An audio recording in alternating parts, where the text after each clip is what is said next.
Welcome back to the Traders Network. I'm Michael Yorba, your host. Thanks for joining us. We're also streaming to you live on yorbamedia.com and broadcasting to you from the Dallas KFXR 1190 AM Clear Channel studios. All right, I've got a complete house full today. I'm joined in studio with Cami Dean. I'm joined in the studio with Mona Lisa Como, Holly Wittenberg, and Tandy Irvin, and we're going to get them all into the show right now. But Cami Dean, our Republican candidate here, and I want to welcome you to the show. Thank you for showing up, Candy. Thank you so much for having me, Michael. Quite a pleasure to be here. All right, my pleasure. Look, we've heard a lot about you and a lot of different things, and I want you to tell us what you believe in. Walk us through those PowerPoints. Michael, thank you so much for giving me the opportunity to tell you what I believe in. I believe in a better life. I believe that our district can be stronger. I believe we are leaving money and intellectual property on the table in our district. I believe our Texas women, mothers, and students should have the resources and tools to be able to pursue their hopes, dreams, and business ideas. I believe to accomplish this that'll start with this job, Congresswoman of District 3. I've been working tirelessly to form strategic partnership with socially minded business institutions that are dedicated to help and empower our district, our mothers, our women, our children, and current small business owners to become the strongest district in the state of Texas. Here is what will happen when you elect Cami Dean, the Congressional District 3 seat, a business center dedicated to help its voters and people get your ideas off the ground and out into the marketplace. I'm in talks with Microsoft, Google, Dun & Bradstreet, 1-800-PublicRelations.com, Monk Media, LegalZoom, and other major service providers to help current and new businesses. So I believe if I give you all my contacts, you'll become successful with me. So our mothers, women, student, and small business owners will get, for $1, a starter website package or updated website. For $1, you'll get an e-commerce platform for retail businesses to compete against online retailers, to keep the money in the district so you can hire more people. We're currently in talk with Microsoft on this platform. For $1, you'll receive public relations consulting from our friends at 1-800-PublicRelations.com and Monk Media. For $1, you'll get business credit monitoring tools and apps from our friends at Dun & Bradstreet. For $1, you'll get a cloud business phone systems so you can sound and dress the part even if you work out of your home. We're negotiating this with Microsoft and Google on this platform. For $1, you'll get business directory listings from 1-800-PublicRelations.com, Yellow Pages. For $1, you'll get business, Facebook, and social media support. We're negotiating with multiple partners. For $1, you'll get test lead generation campaigns to help kickstart sales, so we're also negotiating with multiple partners. For $1, you'll get legal templates to make sure your business is secure. We're in talks with LegalZoom for that as well. But I'm very proud to announce, on top of all these amazing partnerships and offers, these organizations are willing to step up and help our cause. We realize capital raising is also very important for business, so we've formed an alliance with Gate Global Impact to help mentor our district on the benefits of crowdfunding as a path of new capital formation. I would like to give a special thanks to Congressman Patrick McHenry from the 10th District of North Carolina, who wrote and led the charge in passing the Jobs Act to enable small business to access this future capital.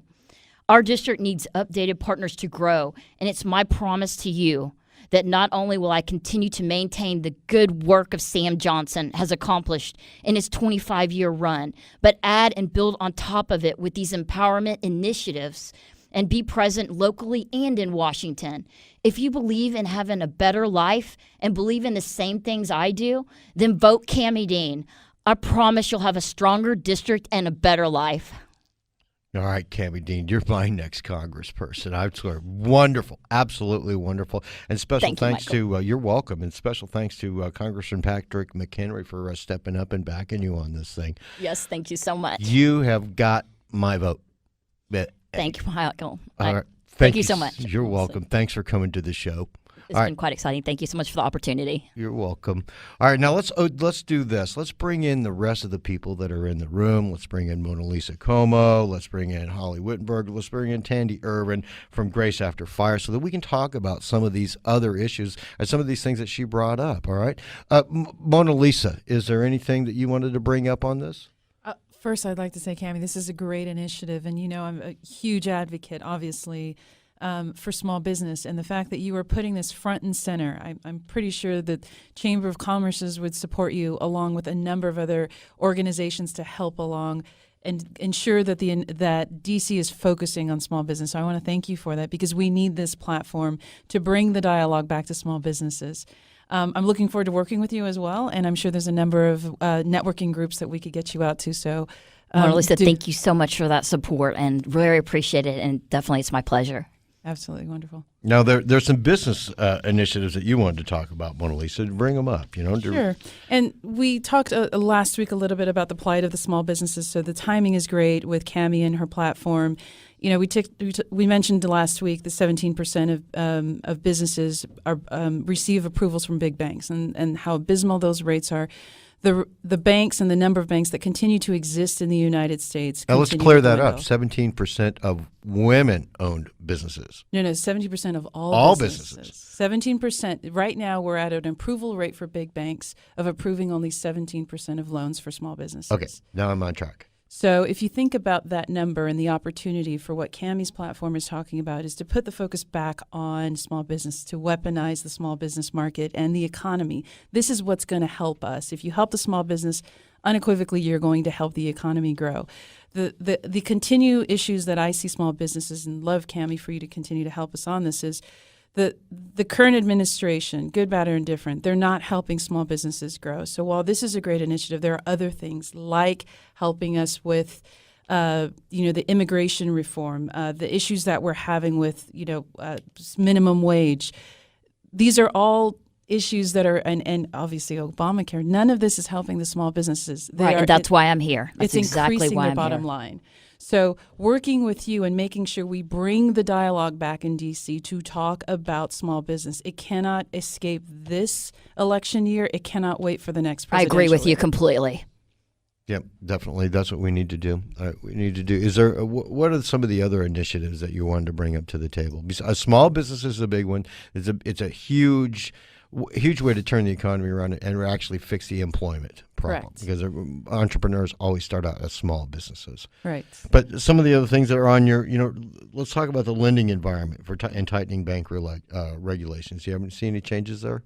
I think what I love about capitalism, it gives you the opportunity where one door closes, another one opens, and we need to continue to ensure that we have that. Where the restrictive lending markets have actually opened an area for more private lenders. With that comes also much more scrutiny. Mm-hmm. The environment itself, whether it's the media or small businesses, there's lack of awareness on how to use alternative lenders.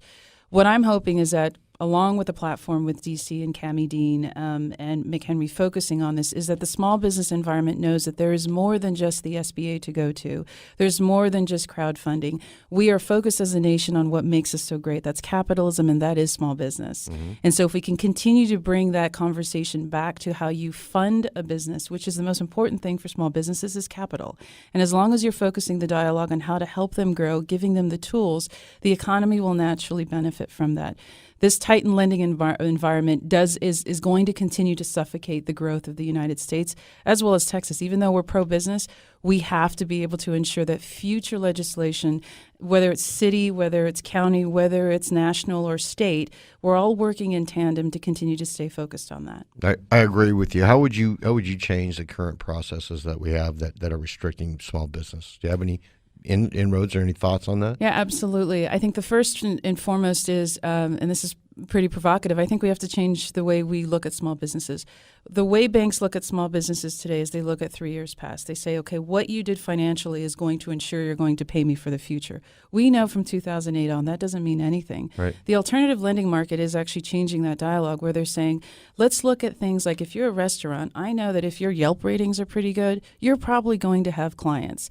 Let's no longer look at FICO score. Let's take all the data and bring it together and now give the small business environment something that's more realistic on whether or not they can pay back future funds. And that's not how they did yesterday. That's only one benchmark. I got it. All right, let's take a break right now. We'll come back with some more topics on this subject.